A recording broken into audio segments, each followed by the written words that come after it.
Assalamu alaikum. Si le message t'a touché, mets un like, abonne-toi et active la cloche pour ne rien manquer. Merci du fond du cœur. Tu travailles dur, tu te lèves tôt, tu rentres tard, tu fais tout ce qu'il faut pour subvenir aux besoins de ta famille. Mais wallahi, tu te poses une question au fond de toi, une question que des millions de musulmans se posent en ce moment même. Est-ce que mon commerce a la baraka d'Allah?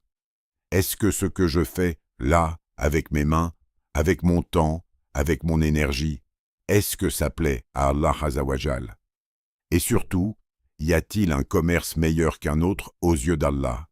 Parce que, écoute, chers frères, chères sœurs, on va être honnête, il y a des gens qui travaillent dans des secteurs douteux et ils gagnent beaucoup d'argent. Et il y a des gens qui travaillent dans des secteurs permis, licites, bénis, et ils ont du mal à joindre les deux bouts. Et la question que tout le monde se pose, mais que personne n'ose poser à voix haute, c'est pourquoi? Est-ce que ça veut dire que le halal ne paie pas? Est-ce que ça veut dire que la baraka, c'est un concept vide? Non, absolument pas. Et on va répondre à tout ça aujourd'hui. Alors on va clarifier une chose très importante. La baraka, ce n'est pas forcément plus d'argent. La baraka, c'est la bénédiction divine qui fait que ce que tu as suffit, que ce que tu gagnes te procure une vraie satisfaction, une vraie paix, et que ton argent ne te brûle pas les mains. Et il y a effectivement des formes de commerce que le prophète sallallahu alayhi wa sallam a recommandées par-dessus toutes les autres. Alors accroche-toi bien. On commence. Numéro 1. Le commerce licite en général. La porte de la subsistance la plus bénie. Avant même de parler du meilleur commerce, il faut comprendre une chose fondamentale. Tout commerce licite est déjà une ibada. C'est un acte d'adoration. Tu travailles pour subvenir aux besoins de ta famille? Tu gagnes ta vie de manière halal? Wallahi, chaque dirham, chaque euro, chaque centime que tu gagnes honnêtement, c'est une sadaka pour toi. Le prophète sallallahu alayhi wa sallam a dit « Ce que mange un homme du fruit de son propre travail est le meilleur de ce qu'il consomme. » Ce hadith est rapporté par Al-Bukhari. Tu vois, le prophète sallallahu alayhi wa sallam ne dit pas « ce que gagne un savant » ou « ce que gagne un imam ». Il dit « le fruit de son propre travail ». Ton travail, tes mains, ta sueur. Certains ont cette idée fausse que l'homme pieux est celui qui passe ses journées dans la mosquée, qui ne fait rien et qui attend que l'argent tombe du ciel. Et ce n'est pas vrai, ce n'est pas l'islam. Le prophète sallallahu alayhi wa sallam lui-même était commerçant. Sa première femme, Khadija radiallahu anha, était une commerçante prospère. Les compagnons du prophète étaient nés des gens qui travaillaient, qui voyageaient, qui négociaient. Alors numéro 1, retiens ceci. Tout commerce halal, toute profession licite, toute activité permise, bénéficie déjà de la baraka d'Allah si tu la pratiques avec sincérité, honnêteté et en gardant ta relation avec lui. Numéro 2, l'agriculture et l'élevage. Le commerce que le prophète a nommé en premier, si tu demandes qu'un osodome quel commerce est le meilleur, il faut aller directement à ce que le prophète sallallahu alayhi wa sallam a mentionné. Et dans plusieurs hadiths authentiques, le travail de la terre revient en bonne place. Le prophète sallallahu alayhi wa sallam a dit « Aucun musulman ne plante un arbre ou ne sème une semence dont un oiseau, un être humain ou un animal vient à manger, sans que cela ne lui soit compté comme une sadaka. » Ce hadith est dans Sahih al-Bukhari et Sahih Muslim. Subhanallah. Pense-y une seconde. Tu plantes un arbre, un oiseau mange de son fruit. Tu es récompensé, tu es mort depuis 10 ans, et cet arbre continue à donner. Et toi, tu continues à être récompensé. L'agriculture, c'est le commerce de la sadaka continue. C'est un sadaka jariya naturel. C'est le travail le plus ancien de l'humanité, le travail d'Adam alayhi as-salam. Et c'est un travail que l'islam a toujours honoré. Et l'élevage aussi. Les prophètes étaient bergers. Moussa alayhi as-salam était berger. Ibrahim alayhi as-salam avait des troupeaux. Le prophète Mohammed sallallahu alayhi wa sallam lui-même gardait des moutons dans sa jeunesse. Ce n'est pas un hasard. La vie pastorale enseigne la patience, la responsabilité, l'humilité. Et Allah Azawajal aime l'humilité. Maintenant, certains vont me dire « Cheikh, mais je vis en ville, je ne peux pas faire de l'agriculture. » Et c'est vrai. Mais retiens le principe derrière.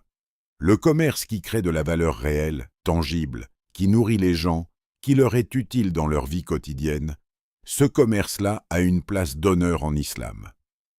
Numéro 3. Le commerce, la vente et l'achat. La profession des prophètes et des compagnons. Maintenant parlons du commerce au sens le plus direct du terme. Acheter et vendre.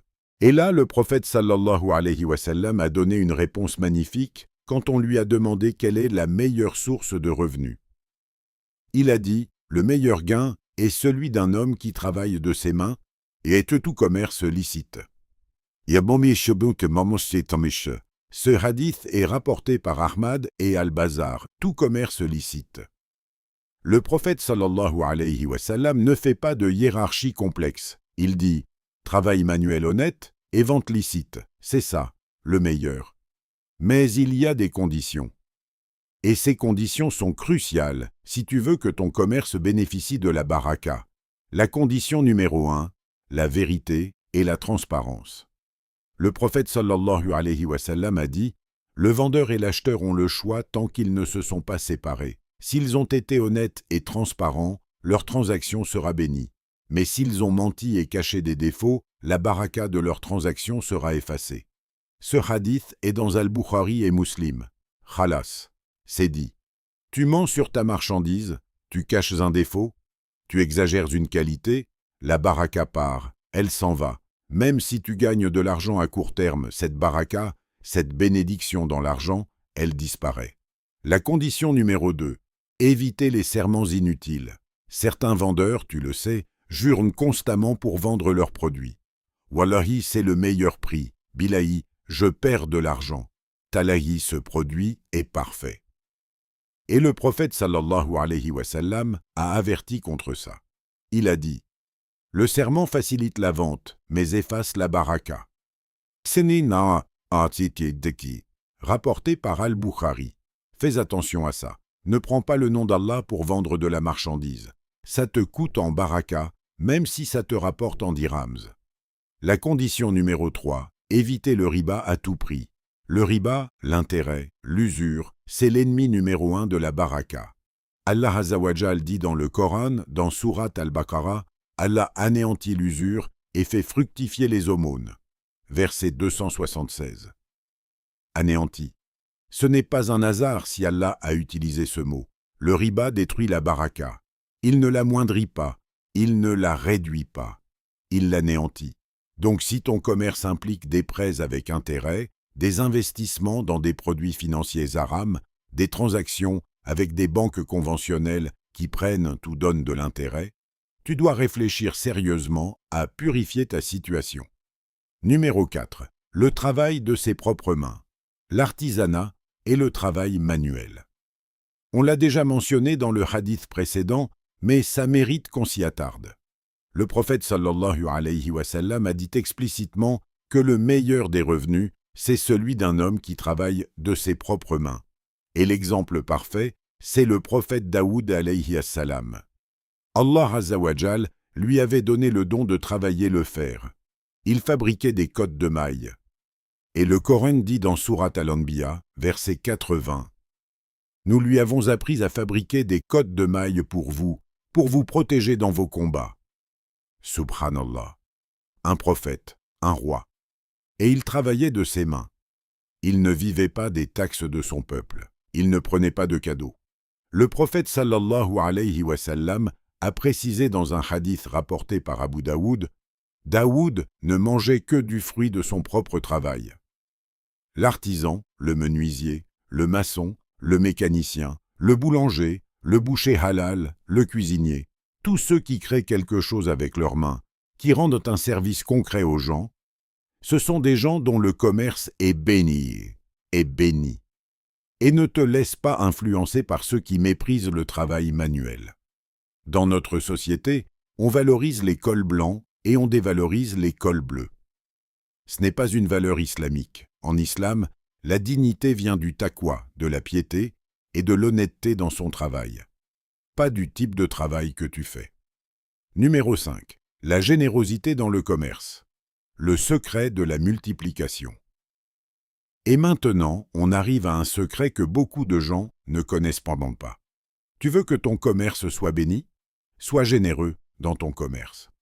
Le prophète sallallahu alayhi wa sallam a dit qu'Allah fasse miséricorde à celui qui est généreux quand il vend, généreux quand il achète et généreux quand il réclame son dû. Ce hadith est rapporté par Al-Bukhari, subhanallah. 3 situations: vendre, acheter, réclamer.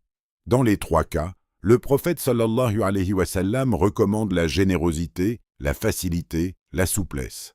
Ça veut dire quoi concrètement? Ça veut dire ne sois pas acharné sur le prix au point de perdre ta dignité ou de nuire à quelqu'un. Ça veut dire si un client a du mal à payer, facilite-lui les choses. Ça veut dire si tu réclames une dette, ne le fais pas de manière humiliante ou agressive. Et Allah Azza wa Jal récompense ça. Dans un hadith rapporté par Muslim, le prophète sallallahu alayhi wa sallam raconte l'histoire d'un homme qui ne faisait pas grand-chose de bien, mais qui avait cette habitude. Quand il donnait à crédit, il disait à ses assistants « Soyez facile avec celui qui a du mal à payer, peut-être qu'Allah nous pardonnera. » Et Allah Azza wa Jal a pardonné à cet homme à cause de ça. Regarde la logique.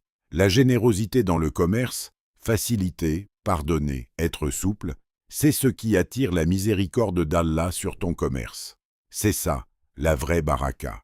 Maintenant, je veux qu'on zoome sur quelque chose de très important, parce que je sais que vous avez cette question dans la tête.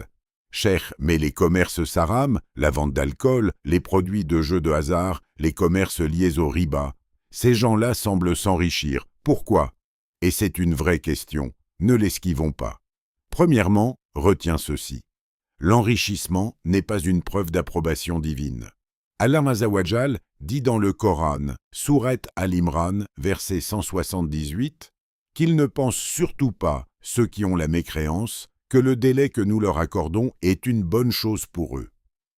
Nous leur accordons ce délai afin qu'ils augmentent leurs péchés. C'est l'istidragé. Allah donne à certains des richesses comme moyen de les mener vers leur perte. Tu vois une personne qui s'enrichit dans le haram et tu crois qu'elle est bénie? C'est peut-être son istidrage. C'est peut-être Allah qui lui donne le rop, la corde, pour qu'elle s'y pende elle-même. Que Allah nous en préserve. Deuxièmement, la baraka n'est pas visible de l'extérieur. Tu vois quelqu'un qui a une grande maison, une belle voiture, qui part en vacances l'été tous les ans. Et tu te dis, lui, il a la baraka, mais tu ne vois pas l'intérieur. Tu ne vois pas les nuits sans sommeil. Tu ne vois pas les disputes dans la famille. Tu ne vois pas les maladies. Tu ne vois pas le vide spirituel. L'argent sans baraka, cher frère, c'est comme de l'eau salée. Plus tu bois, plus tu as soif. Troisièmement, et ça, retiens-le bien, la baraka dans le commerce halal peut être lente à se manifester. C'est un test. Allah Azza wa Jal teste le croyant avec la patience. Le prophète sallallahu alayhi wa sallam a dit « Sache que si toute la communauté se regroupait pour te nuire, elle ne pourrait te causer que le tort qu'Allah a déjà décidé pour toi. » Ce qui t'arrive, les difficultés économiques, la lenteur des résultats, c'est aussi du décret divin. Et Allah Azza wa Jal récompense la patience. Alors, résumons ce que nous avons dit aujourd'hui. Le meilleur commerce en islam, c'est tout d'abord tout commerce licite pratiqué honnêtement. L'agriculture et l'élevage ont une place particulièrement honorable. Le travail de ses propres mains est explicitement loué par le prophète sallallahu alayhi wa sallam. Et la générosité dans le commerce, faciliter, pardonner, être souple, est la clé de la baraka divine sur tes affaires. Mais surtout, souviens-toi de ceci. La baraka n'est pas un chiffre sur un compte en banque. La baraka, c'est la paix dans ton cœur. C'est la satisfaction dans ce que tu gagnes. C'est la bénédiction dans ta famille. C'est la facilité dans ta vie. Et tout ça, ça s'obtient en gardant Allah Azza wa Jal au centre de tes affaires, en faisant tes prières, en donnant ta zakat, en étant honnête dans chaque transaction, en évitant le riba comme tu évites la peste. Ne cours pas après l'argent des autres. Ne regarde pas avec envie ceux qui s'enrichissent dans le haram. Leur compte est en train de se vider spirituellement, même si leur compte bancaire grossit. Et ton compte, à toi, si tu travailles honnêtement, si tu te bats dans le licite, si tu gardes ta conscience propre, ton compte spirituel, lui, ne fait que grossir. Allah Azza dit dans le Coran, Sourate At-Talaq, verset 3, « Et quiconque place sa confiance en Allah, il lui suffit. Il lui suffit. Tu n'as besoin de rien d'autre qu'Allah. Alors travaille, sème, vends, achète, mais fais-le en sachant qu'Allah est avec toi dans chaque transaction. Et Allah Azza wa Jal sait mieux.